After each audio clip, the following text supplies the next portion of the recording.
Yeah, we have question from Wilsonian. I don't know if you're able to see it on the screen. I Sure. put it on. Yeah. Yeah. I want to ask you, we know that Eusebius quotes Papias about the authorship. How can we know that Eusebius didn't just make it up? Well, Eusebius also was pretty mean to Papias. And we have other fragments. We know about Papias from Irenaeus as well. So I don't think he's just inventing Papias and just saying Papias said these things. He's very demeaning to Papias. He doesn't really like Papias's view of the millennium. He has a different theology than him, and so he thinks he's kind of stupid. He also says that he spreads legends, and he does have that goofy story about Judas basically blowing up into a big ball and exploding, which obviously is not historically accurate. There's other problems with Papias as well. For example, he attributes a saying to Jesus of Jesus talking about talking grapes in the millennium or something like that. That I think most people would say, I don't think Jesus said that.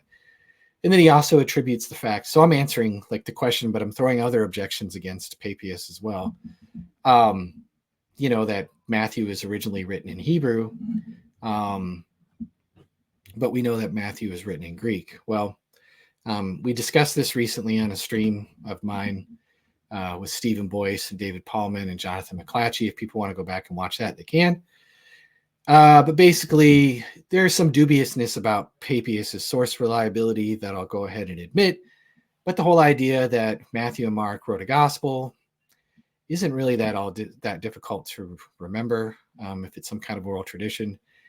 And supposedly he was a disciple of a guy named John the Presbyter, who I think is probably John the Apostle. And so just because he garbled a few things, these are easier facts to remember as far as I'm concerned. But I don't think that our whole case of who wrote the Gospels is definitely just built on Papias and Irenaeus. So that was a long-winded answer that answered things that they weren't even asking. But yeah, and that's something I'll be making a video about in the near future and in more depth as far as gospel authorship and early attestation outside of those two guys.